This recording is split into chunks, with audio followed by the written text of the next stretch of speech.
ನಮಸ್ಕಾರ ಪ್ರಿಯ ವೀಕ್ಷಕರೇ, ಚೇತಕ್ ಟಿವಿ ವೀಕ್ಷಕರಿಗೆಲ್ಲರಿಗೂ ಆತ್ಮೀಯವಾದ ಸ್ವಾಗತ ಸುಸ್ವಾಗತ. ನಾನು Parvathi S Kambali. Hubballi urban cooperative bank limited main ಬ್ರಾಂಚ್ನಲ್ಲಿ ನಡೆದ ಪ್ರತಿಭಾ ಪುರಸ್ಕಾರ ಕಾರ್ಯಕ್ರಮವು ದಿನಾಂಕ 20/9/2025 ಅದ್ಭುತವಾಗಿ ಮತ್ತು ಸ್ವಾರಸ್ಯಕರವಾಗಿ ಜರುಗಿತು. ಕಾರ್ಯಕ್ರಮದಲ್ಲಿ ಶ್ರೀ BL ದೇಸಾಯಿಯವರು ಮಾತನಾಡಿ, ನಾನು ತುಂಬ ಆಭಾರಿ ಮತ್ತು ಖುಷಿಪಡುತ್ತೇನೆ. ಇಂತಹ ಒಂದು ಕಾರ್ಯಕ್ರಮಕ್ಕೆ ನನ್ನ ಆಹ್ವಾನ ಮಾಡಿದ್ದಕ್ಕೆ ಮತ್ತು ಅತಿಥಿಯಾಗಿ ಬರಮಾಡಿಕೊಂಡದ್ದಕ್ಕೆ.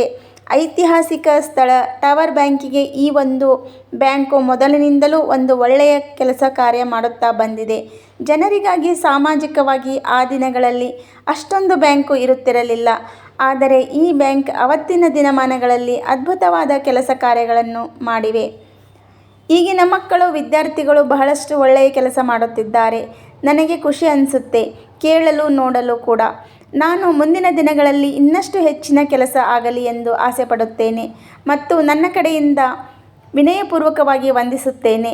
ಹೀಗೆ ಬ್ಯಾಂಕಿನವರು ತಮ್ಮ ಕೆಲಸ ಕಾರ್ಯಗಳನ್ನು ವಿದ್ಯಾರ್ಥಿಗಳಿಗೆ ಪ್ರೋತ್ಸಾಹಿಸುತ್ತಾ ಮುಂದಿನ ದಿನಗಳಲ್ಲಿ ಒಂದು ಗುರಿಯನ್ನು ಇಟ್ಟುಕೊಂಡು ಅದರ ಸಲುವಾಗಿ ಅವರು ಶ್ರದ್ಧೆ ಮತ್ತು ಶಕ್ತಿಯಿಂದ ಕೆಲಸ ಮಾಡಬೇಕು.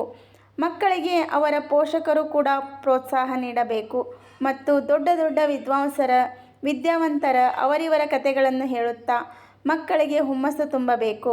ಉದಾಹರಣೆಗೆ ರಾಕೇಶ್ ಶರ್ಮಾ, ಶುಭಾಂಶು ಶುಕ್ಲಾ ಮತ್ತು ಇಂದಿರಾ ಒಂದು ಹಿಡಿತವಾದ ಗಟ್ಟಿಯಾದ ತಿರುವಾದ ಪ್ರದರ್ಶನದ ಮೂಲಕ ಮುಖ್ಯವಾಗಿ ದಿನನಿತ್ಯದ ವ್ಯವಹಾರದಲ್ಲಿ ಮತ್ತು ಮಾತಿನಲ್ಲಿ ಇಂದು ಒಂದು ದೊಡ್ಡ ಸಮಸ್ಯೆ, ಅದನ್ನು ವಿದ್ಯಾರ್ಥಿಗಳು ಬಹಳಷ್ಟು ಪ್ರಯತ್ನಪಟ್ಟು ಸುಧಾರಿಸಿಕೊಳ್ಳಬೇಕು ಮತ್ತು ವಿದ್ಯಾರ್ಥಿಗಳು ಬೇರೆ ಬೇರೆ ಕಾಂಪಿಟೇಷನ್ ಎಕ್ಸಾಮಲ್ಲಿ ಪಾಲ್ಗೊಳ್ಳಬೇಕು. ಈ ಒಂದು ಅವಕಾಶ ಕೊಟ್ಟಿದ್ದಕ್ಕಾಗಿ ತಮಗೆಲ್ಲರಿಗೂ ಚಿರಋಣಿಯಾಗಿದ್ದೇನೆ ಎಂದು ನುಡಿದರು.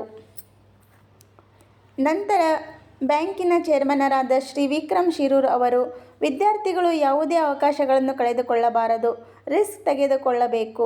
ನಮ್ಮ ಬ್ಯಾಂಕು ಸಹಾಯ ಮಾಡಲು ಮುಂಚೆನೇ ಇದೆ. ತಮ್ಮ ಕನಸು ಸಾಕಾರ ಮಾಡಿಕೊಳ್ಳುವ ಸಹಾಯಕರಾಗಿ ನಿಮ್ಮ ಹಿಂದೆ ಇರುತ್ತೇವೆ, ಬೆಂಬಲವಾಗಿರುತ್ತೇವೆ. ವಿದ್ಯಾರ್ಥಿಗಳು ಅವರ ಪೋಷಕರು ಎಜುಕೇಷನ್ ಲೋನ್ ಸದುಪಯೋಗಪಡಿಸಿಕೊಳ್ಳಬೇಕು. ಜೀವನದಲ್ಲಿ ಮುಂದೆ ಬರಲು ತಮ್ಮ ಪ್ರಯತ್ನದಿಂದ ಸಾಧಿಸಬೇಕು ಎಂದು ನುಡಿದರು.